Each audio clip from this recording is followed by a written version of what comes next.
Em Brasília, líderes de partidos no Senado se reúnem agora de manhã para decidir o que deve ser feito em relação à decisão do Supremo Tribunal Federal de afastar Aécio Neves. O encontro foi convocado pelo presidente da Casa, o senador Eunício Oliveira. A gente volta então a falar com a repórter Raquel Portoalegre. Oi, Raquel, o que está sendo discutido sobre isso por aí?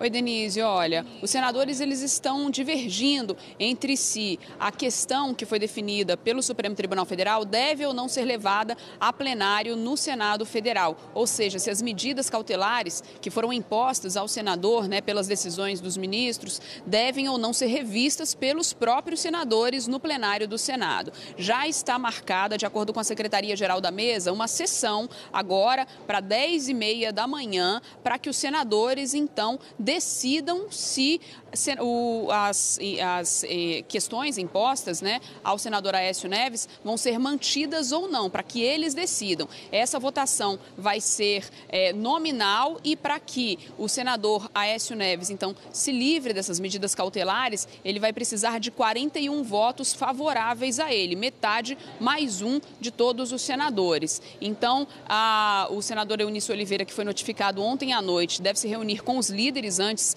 então, dessa sessão e, na sequência, a gente deve ter essa sessão para que os senadores possam deliberar. Entre os próprios senadores, há divergências. Alguns acreditam que sim, que o Senado tem que legislar sobre isso, opinar sobre a decisão que foi imposta ao senador Aécio Neves, já que há uma independência entre os poderes. Eles citam a Constituição, já que em caso de prisão, o Senado tem que opinar. Agora, há senadores que concordam com o ministro Barroso, que falou que são medidas cautelares e que medidas cautelares não há necessidade de se pedir, de se colocar aí a avaliação do Senado Federal. Vamos ver então como é que vai ser essa sessão, como é que vai ser essa reunião entre os senadores para, enfim, analisar essa questão relativa às medidas cautelares que foram impostas ao senador Aécio Neves. Agora vamos relembrar também o que levou os ministros do Supremo Tribunal Federal a determinarem essas medidas cautelares contra o senador Aécio Neves.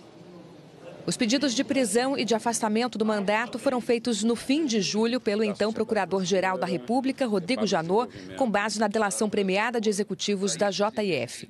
A PGR sustenta que Aécio Neves teria recebido dinheiro da empresa e atuado para impedir as investigações da Operação Lava Jato. Uma das provas usadas nos pedidos da Procuradoria é um vídeo apresentado pelos delatores que mostra o executivo do grupo, Ricardo Saldi, entregando dinheiro a Frederico Pacheco, primo de Aécio Neves. Era uma ação monitorada pela Polícia Federal para acompanhar a entrega de parte dos R$2 milhões que o Tucano pediu ao empresário Joesley Batista. Deixa eu falar dois assuntos aqui rapidinho. A pessoa teve lá. Obrigado por ter recebido ela. Ela me falou fazer 2 meses. Só que ela vai fazer uma merda. Não dá pra ser isso mais. Tem que ser. Como é que a gente combina? Tem que ver. Você vai lá em casa, o Fred. Se for o Fred, eu ponho um menino meu pra ele. Se for você, sou eu. Só pode ser desse jeito. Entendeu? Tem que ser entre dois. Não dá pra ser. Tem que ser um que te mata ele antes de delatar. Aécio Neves divulgou uma nota afirmando que entende a decisão da primeira turma do Supremo como uma condenação sem que o processo judicial tenha sido aberto, sem que sequer ele tenha sido declarado réu e, o mais grave, segundo Aécio, sem que tenha tido acesso ao direito elementar de fazer sua defesa. O Tucano afirmou que as gravações consideradas como prova pelos 3 ministros foram feitas de forma planejada a forjar uma situação criminosa, que os novos fatos vindos à tona comprovam a manipulação feita pelos delatores e confirmam que um apartamento da família colocado à venda foi oferecido a Joesley Batista para que o senador custeasse gastos de defesa.